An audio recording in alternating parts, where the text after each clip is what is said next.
to keep our joints, our shoulders, our hips, our knees, keep our joints healthier by doing more toning and strengthening around the joints. Hi, I am Alok and I'm your host at Fit Aerobic. Welcome to Fitness Pro Chat, the podcast by Fit Aerobic. Welcome to Fitness Pro Chat by Fit Aerobic. If you're looking to improve your health and well-being to lead a healthy, fit, and fulfilling life, whether you're an amateur or a professional athlete, this podcast is for you. Good morning, good evening, good afternoon to you all. Today I am once again joined by Michael Stein for Fitness Pro Chat with Fit Aerobic. Today, Michael and I will discuss what you may be missing in your health transformation and how yoga can fill this gap. Michael is a yoga instructor and has been teaching yoga for over a lifetime now. During his most recent incarnation, he has been teaching for 30 years. Nothing makes Michael happier than imparting his love of yoga to students. Welcome to the show, Michael. It's a pleasure to host you once again. Thank you. Good to see you. Michael, you bring over 3 decades of experience in yoga and anatomy teaching. How have you seen yoga transform over the years, and what pivotal moments stand out to you? It's changed so much over the years, especially since the mid-1970s that I've seen it. I mean, obviously my perspective is in America only.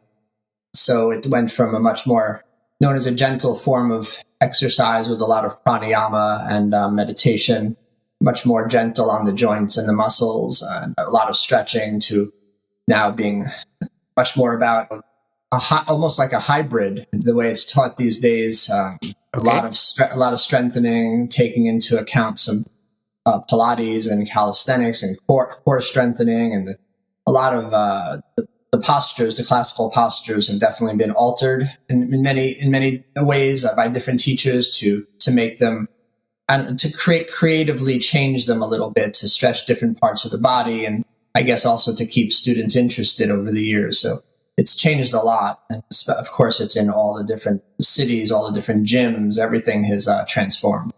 So are there any specific instance that you would want to mention the way yoga is perceived and practiced today?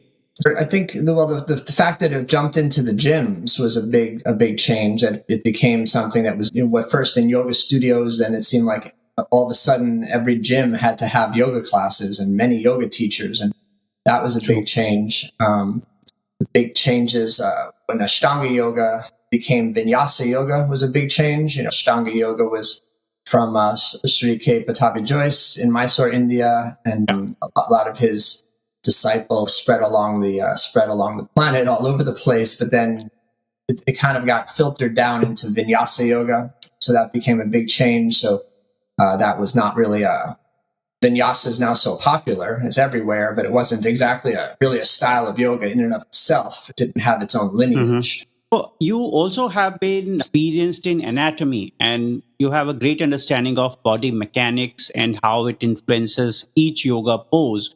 So is there any surprising discovery or anything specific you would want to cite in terms of how anatomy can influence the way people try and practice yoga?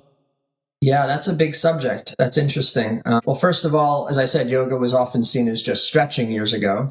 Of course, there was always some toning, because whenever we use our muscles, we tone a little bit. Like we do cobra pose, we're toning our triceps, toning our deltoids a little bit, but it's not the kind of strength that would make a huge difference in someone's body. So I think one of the different elements in recent years, in the last 10 or 20 years, is a strengthening element to keep our joints, our shoulders, our hips, our knees, keep our joints healthier by doing more toning and strengthening around the joints. So to strengthen the quadriceps around the knees, to strengthen the deltoids, to strengthen the rotator cuff around the shoulders.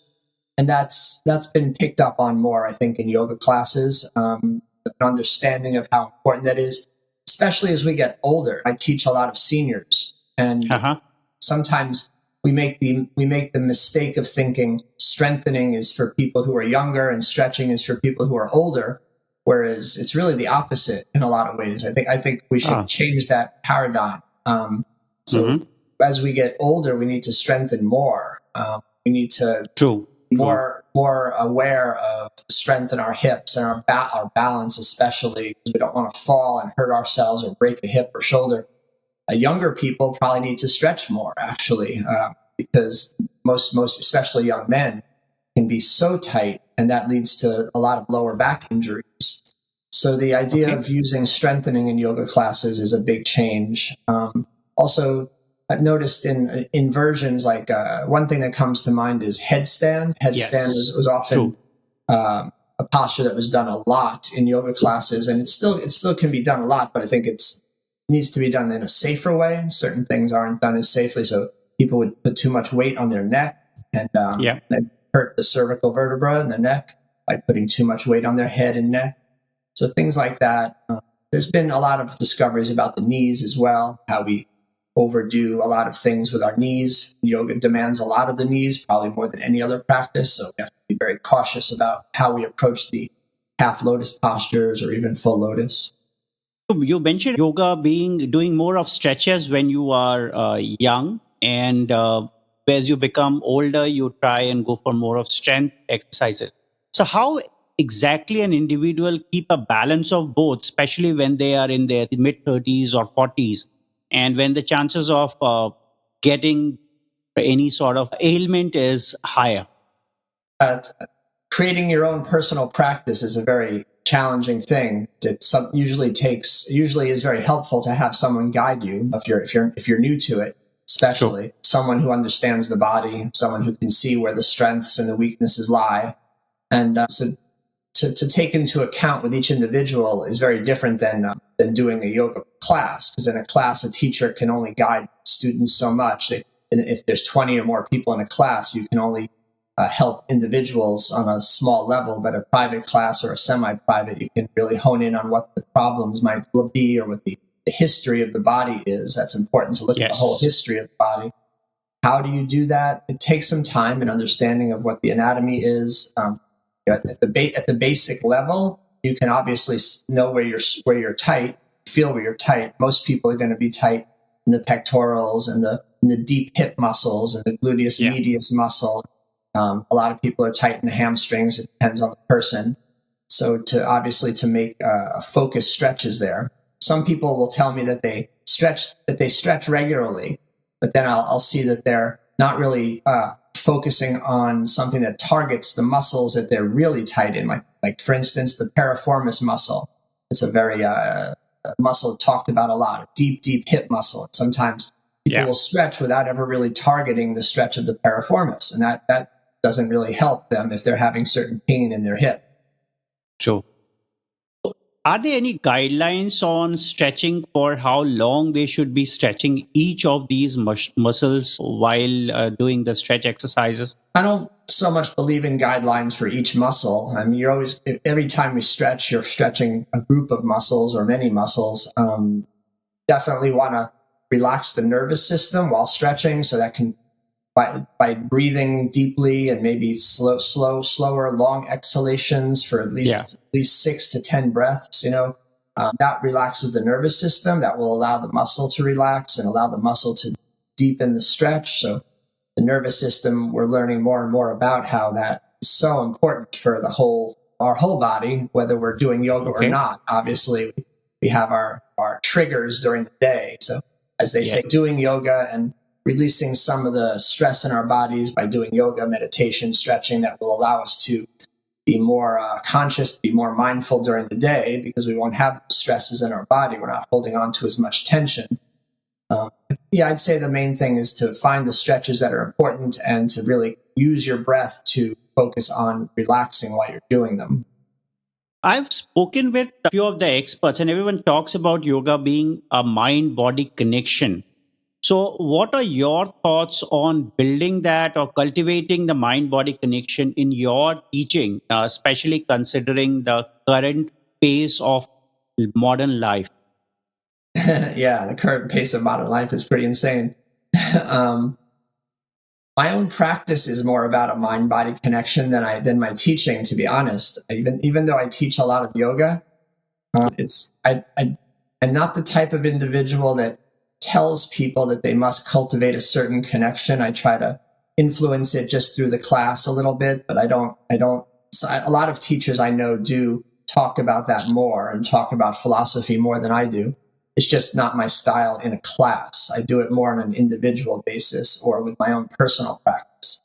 But there's definitely a connection with mind body. And again, that comes through the breath and the nervous system. So even if we just take a very, very deep breath, we're sitting here and we take as much air and we breathe in as much as we can and exhale very slowly. Anytime we do that, we're cultivating a mind body connection because we're doing it consciously. We're tapping into the vagus nerve to some degree, which, is a communication nerve, a double nervous system, really double nerve from the gut to the brain into different parts of our body and the diaphragm. So anytime we do that, it's a mind-body connection. So how often we do it and how much mindfulness we bring into it is always very important. In a yoga class, I think a big factor is not to worry about what other people are doing. I think all too often people might be looking around the room and thinking, I must look like that person when I do my asana, my posture, and that can take us out of our own mind-body connection, and that's detrimental. So we really want to feel what's happening in ourselves during each asana and each sequence, and just go to our limit on that specific day. Absolutely. So are there any specific adaptations you would suggest people, especially when they are in a yoga class, that they should try in order to prevent that kind of distraction so that they are able to connect their mind and body together? I think it's a practice for every waking hour, really. That's the challenge. We might go to a yoga class 3 or 4 times a week. An average person might go 3 or 4 times a week for an hour or an hour and a half each time. But we have to consider how many hours we're awake and in the world besides that. So if we cultivate awareness and mindfulness throughout the week and in our relationships, then it becomes a lot easier in a yoga class to be conscious of what's happening when we're distracted, when we're not really present for the posture or what the teacher's saying. It can be very obvious for a teacher sometimes if you're teaching and a student is really not present. A student might be relying on seeing the teacher demonstrate rather than listening to the actual words, right? So that's a big part of it. So being able to really listen, being in the moment with each word. That's Absolutely. Even the Yoga Sutras talk about that. Starting now, listening now, and hearing what's present now. That's part of a yoga class. It's just part of hearing what's happening in the moment rather than looking around or thinking I'm not doing this properly or what's going to be for dinner. Absolutely. I would want to understand more from the anatomy perspective. And since you specialize in it, so how exactly, if I look at different forms of yoga today, and you mentioned in one of your responses, people want to try yoga mainly to cure or prevent certain diseases or prevent certain pain that would have already come. Say a back pain would be there, or maybe they would have tight muscles and they may fall while walking, or their muscle and mind coordination is not proper. So are there ways or anatomical ways that you guide to any individual seeking information on yoga so that they can have a more holistic understanding of yoga rather than trying to do certain poses and not gaining out of it? Right. You mean it's anatomically, I think there's a lot of ways we can learn. I guess that's why I love teaching anatomy workshops. I've taught dozens of anatomy workshops, and it's a big way that we can learn about ourselves. For instance, in most anatomy workshops, everyone's going to be about 30 years old or older, and every single person in the room has a different physical history. Some of them have been runners, some may be more of a swimmer or a basketball player, whatever it might be. That's had a huge influence over what their body is right now in that room, right? So they all come with a different history. Some of them might have had knee injuries, knee surgery, shoulder surgery. So all of that we want to take into account, and then to learn from that how we can then maybe break down the scar tissue from an injury a little more, how we can create more range of motion in the shoulder or the hip or the knee a little bit. Each joint is a little different, but they have similarities too. And so to understand their own our own bodies is so huge. So when I turned around 40 years old, I understood the body pretty well, but then I wanted to do more of a study on my own body and see how doing things to strengthen it would make it better, would influence my practice, because it was much more about flexibility for a long time. Since I started doing yoga at a young age, the flexibility was very easy, but the strength wasn't there. So to do things that were, I guess I started doing things that weren't as yogic, you might say, like using some dumbbells, doing things that are more calisthenic based and body weight oriented, like forearm planks and variations of forearm plank. And it's interesting to see how that'll influence the actual posture. For instance, being able to do different variations of forearm stand. Like yoga, forearm stand or handstand are classic postures, but if you do other strengthening exercises and then you come back to your yoga practice, your yoga feels very different. You can breathe fuller. At least I found you can breathe fuller. You can be more relaxed in the challenging postures, especially the inversions or the arm balances, once you've created more strength in the upper body. I think if you look at most yoga practitioners from years ago, or some of them today, they might have a pretty good strength in certain parts of their body, but the shoulders are often lacking. Women, just as a general rule, because young boys will grow up doing more push-ups than women. I'm just talking generally here. Women will generally come into a yoga practice with shoulders that are a little weaker, and they might need to strengthen around the rotator cuff or the deltoid to make bigger jumps in their practice. Yoga is, most cases have been looked as more of a healer, where you consider yoga to calm your mind and senses. And very few people consider it as for strength training. What are your thoughts on how exactly yoga can equally help someone who is more aligned to going to a gym or strength training exercises at home using dumbbells? So is there anything that you would want to suggest to them? Sure. It's part, but these days yoga has been influenced, as I said, by so many other practices. So if we're talking about yoga postures themselves, if you only want to do yoga postures, then you probably have to hold the posture longer if you want to gain more strength, like just holding a plank pose or holding four-limb staff pose, chaturanga dandasana. That'll create a lot more strength. Holding your body weight up in the air. If you lift your body in certain advanced postures, that'll create a lot more strength than holding it.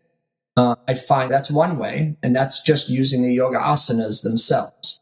Yes. If you want to make it more of a hybrid practice, then I feel that's a little quicker way to go about it.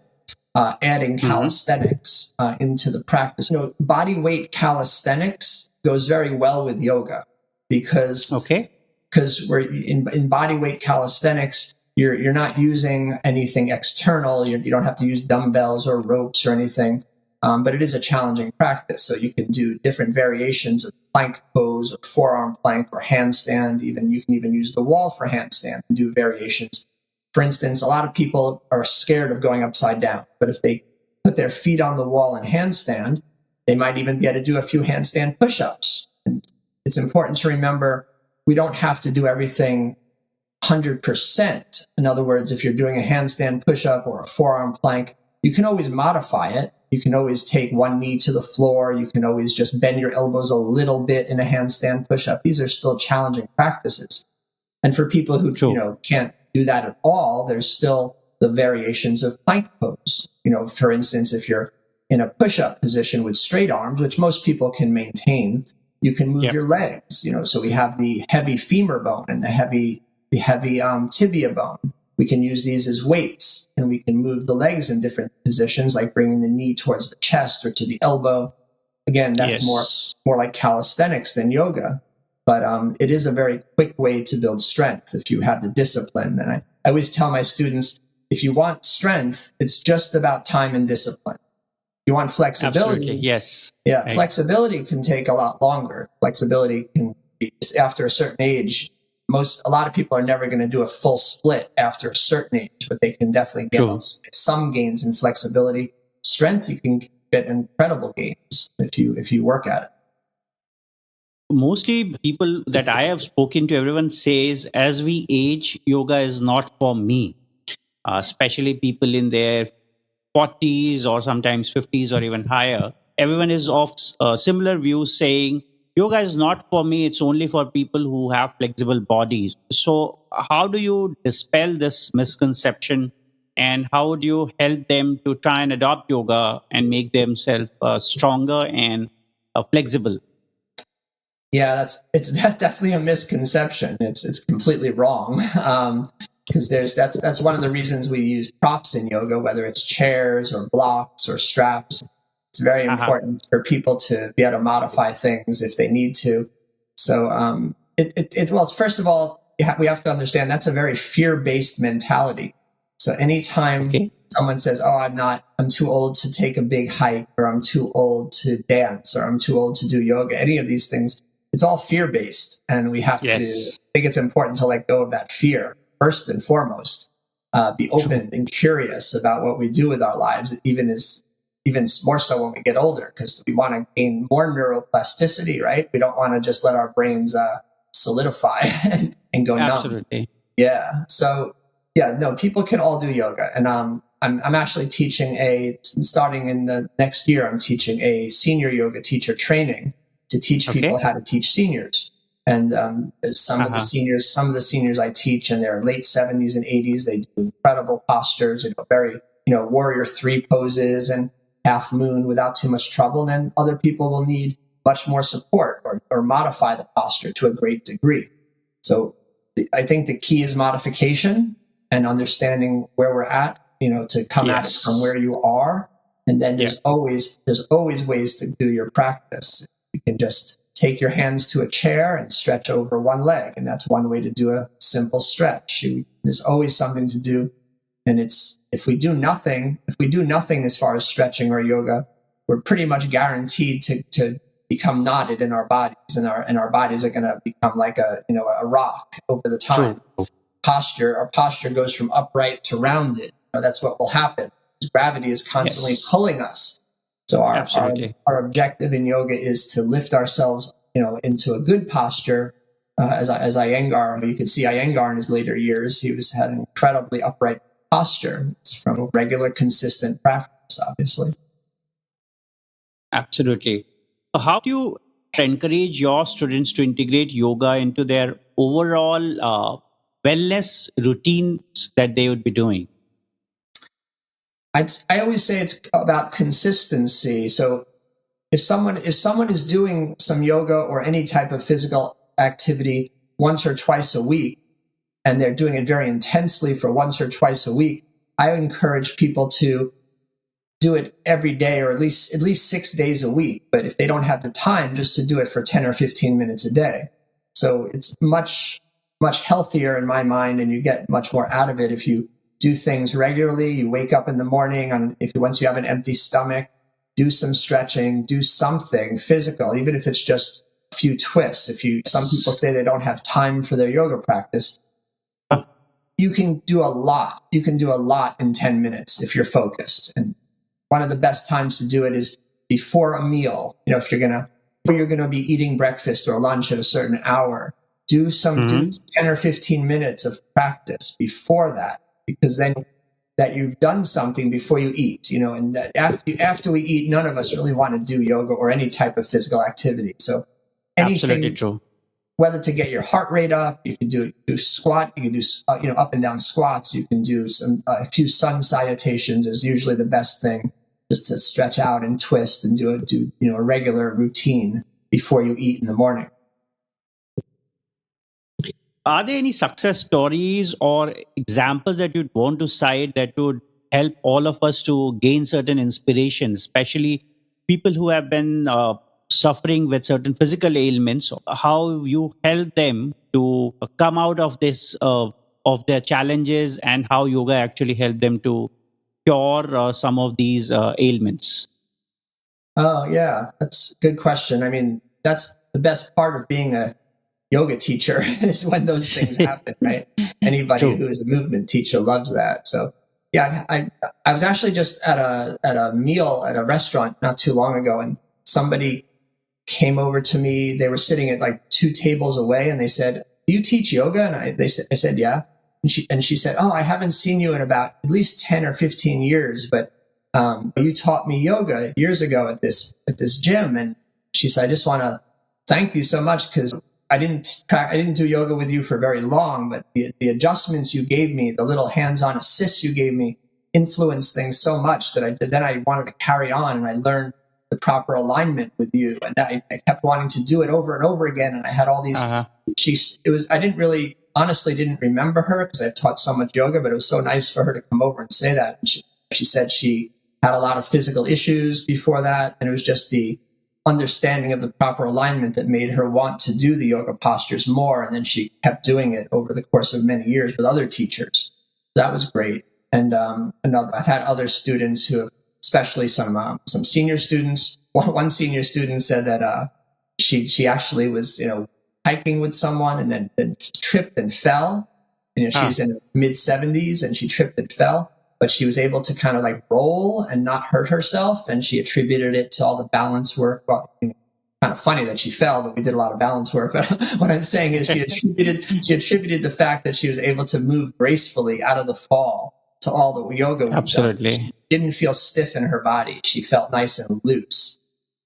And myself personally, I guess my own success story was having a horrible knee injury when I was in my early 20s, and I had to have surgery and all that from doing martial arts.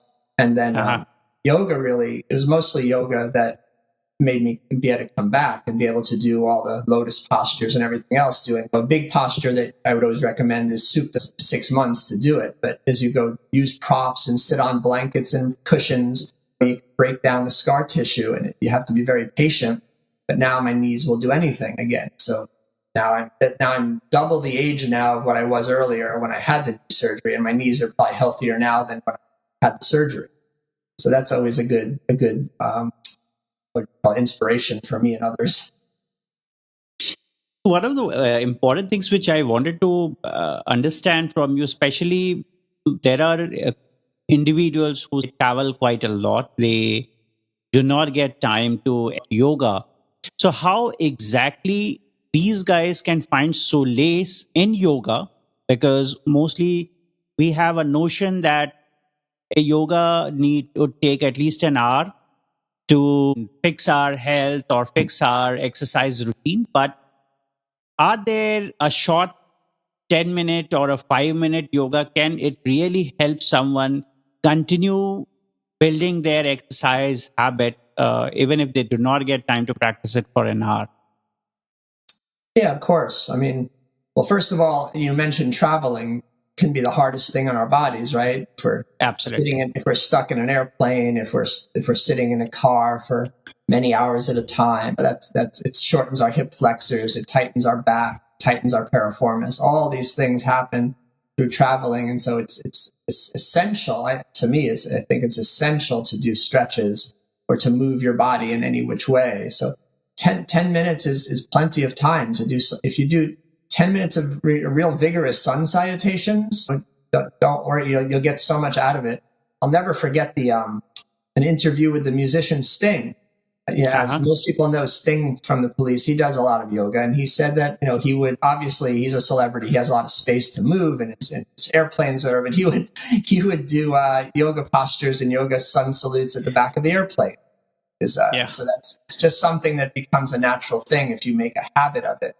What else was I going to say? So some people in an airplane also, they get blood clots, though it's known. So that's, again, getting up and moving around, just doing a little something while you're traveling is so essential.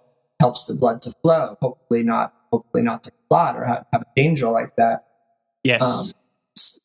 I would always say the sun salutes, the sun salutations, and there are many different sun salutations, gentle and advanced, and all of those are good to do if you have 5 or 10 minutes. The other option, if you're just sitting for a long period of time, like I was once on a plane that was held up, didn't land for a while, circling for also, obviously there's pranayama. That's all. Yoga encompasses everything. So we could always do breathing exercises or even eye exercises, whatever we want to do. Just if we're sitting there, And Yes. nothing's ever stopping us from meditating as well, which is a much more challenging practice for most of us than the physical postures. But there's always something we can do. Would you have any advice for beginners who would want to start their yoga journey? Yeah. Well, starting is the main thing, as you said, just getting on the mat. First of all, don't be too judgmental of yourself or the teacher. So, for instance, if you're just starting and you go to an instructor and you don't like the class, that doesn't mean that yoga is not for you, because that was just one teacher. So you have to. Sometimes we have to find the right instructor for us, and that can take some time. And not to be too judgmental of yourself if you cannot do certain things. So most young men in their teenagers or in their early 20s, their hips and their hamstrings are going to be very tight. So they step into a yoga class and they see other people doing full forward bends, and they get frustrated. So remember, it's about making little steps, tiny steps at a time, until you see some progress, and that can easily take a year of regular practice. I'd say making sure you're doing the yoga, especially if you're a beginner, make sure you're not doing yoga in a cold room. And it doesn't have to be hot yoga by any means, but I wouldn't recommend beginners especially do it in a cold room, because you can hurt yourself. You want your muscles to have some warmth and circulation. And it's very much about consistency and having an open mind, playing with the postures a little bit, finding the teacher that works for you, and hopefully a teacher that knows about anatomy at least a bit. They don't have to be anatomy expert, but if they don't understand anatomy at all, I feel that they're not going to be able to guide a beginner very well.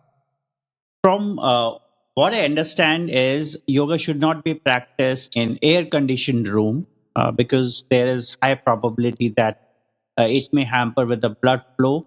Am I correct in this understanding? Yeah, I believe that's true. The muscles want to get blood circulation. Our joints, the knee joint, the shoulder joint, they're pretty much avascular. They don't get much blood, but the muscles really get a lot of blood and nutrition through the blood and heat up. So things will break and collapse a lot easier in a cold condition, whether it's ligaments or other things in nature. So it's not a good idea to be in a cold room and have a cold air blowing on us, of course, when we're doing yoga. My personal favorite is a warm room, somewhere between 80 to 95 degrees, with a little bit of a gentle fan going. Some people don't want the fans; they want to feel the full sweat all the time. That's just up to the individual. Really, that's fine as well. I personally like a real warm room with a light fan. That's just me. So, like any other exercise, there are a lot of misconceptions around yoga as well. So, would you help dispel some of these misconceptions, and what are some of these misconceptions? It's probably a lot of them. Well, first of all, I guess more and more we have learned through physical therapy and other scientific means that perfect alignment is not necessary. A lot of, S.A. Iyengar brought a lot to yoga, and he's definitely an incredible teacher and has changed yoga forever. Yes. But sometimes yoga teachers, I think, feel that we have to be so precise with the alignment for everyone in the room. I think alignment's very important, but if someone has no injuries, then the alignment doesn't have to be perfect or precision. We can get a little too caught up in that precision, and that can sometimes turn people off, and we get too much into our heads rather than in our bodies and our breath. So if you have a bad injury, you have a knee injury or a back injury that's really hurting you, the alignment is extra important, definitely.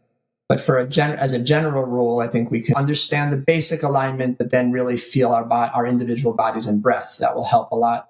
Other misconceptions we've talked about, that you can't build strength with yoga. That's a misconception, obviously. Trying to think what else. Just that yoga is only for women. Some men feel yoga is only for women, and that's more and more. That's pretty obvious that that's not the case. There's a lot of big, strong men, huge shoulders, and even football players who are doing yoga nowadays. So I was recently interacting with one individual, and she was in a yoga class, and the instructor was very, very strict with her when the poses were not correct. From your understanding as a yoga instructor and as an expert, how exactly yoga teachers should approach individuals, especially when they are training, and help them adapt each pose according to their likeness? It comes down very much to what style of yoga you're doing. So I might go to a yoga class where I'm looking for that precision and looking for a teacher to correct my alignment sometimes, and that will have a good influence on the more dance-like yoga you do later. True. Some people, we know that everyone's different. Every person has different likes and dislikes. So for some people, yin yoga is going to be their only practice, a very gentle form of yoga where they're not really strengthening the muscles. They're opening the joints and opening the fascia a little more and lying back on props. So that might be their practice, the yin yoga. But if you're saying that, how can we address the precise alignment? It's important to have good alignment. I mean, you take a posture like Warrior Two. Warrior Two is a very good example. So most people are not going to hurt themselves doing Warrior Two, but you're at the same time, if one hip is tilted much higher than the other, or one shoulder is much higher, then you're not getting all the benefits from the posture. So I think alignment is not so much about, we get scared that if we don't do the alignment perfectly, we're going to hurt our knee or we're going to throw our shoulder out of whack. But that's not generally the case. I just think we don't get the proper benefits. So if you're holding a posture like Warrior One, Warrior Two, or even upward dog, downward dog, all these postures, you get a lot more benefits if you understand the alignment. If you're an upward dog, not to collapse in your lower back, for instance, not to pinch the lower back or where the sacrum meets the lumbar spine. We don't want to do that in upward dog. Generally speaking, you're not going to cause injury unless you already have a prior injury. But still, you get so much more out of it if you're opening the upper chest and the thoracic region rather than the lower back. So all of these alignment tips are important to get the most benefit from your asanas. Absolutely. So that brings us to the last question for today's discussion. So what are some of what are top 3 recommendations that you would have for anyone who want to start yoga or already who is a yoga practitioner? Recommendations to start from absolute zero? Absolutely, yes. Find the style of yoga that's right for your body and your personality. Go to many different classes of different styles. If you absolutely love dancing, if you've never done yoga but you love dancing in general, then you might try a flowing type of class that makes you feel like you're dancing. That will even influence when you're dancing off the mat. If you really are stressed out all the time and your nervous system is on edge, you might try a restorative or a yin yoga class or something that's a sound bath. In my area, there's some people doing sound baths, which is really nice, where you're getting, beautiful sounds and chimes and gongs all around you during practice. So really, I'd say experiment. Don't give up on yoga the first or second class. Find a teacher that works for you and understand that there's so many ways to do yoga, whether it's a pranayama practice or a gentle practice. And it can take, I guess that's what I love about yoga. It's a lifetime journey. It's not something we do just in high school or just in college as a sport. It's something we can do forever. Until no matter what's happening, as long as we're breathing, we can do yoga for sure. Absolutely. Yeah. That was wonderful speaking with you once again, Michael, and I look forward to hosting you again for another exciting episode. Thank you so much for your time today. Thank you. Good to see you. That's a wrap. Thank you for listening to Fitness Pro Chat by Fit Aerobic. We hope you had key takeaways from today's episode and learned something new. Don't forget to download and subscribe so you don't miss the next episode. And leave us a rating and review on your favorite platform. In the meantime, reach out to us on Instagram @FitAerobic or through our website, fitaerobic.com. And remember, failures will only make you strong and better learned. Take care, stay healthy, and live a fulfilling life with Fit Aerobic.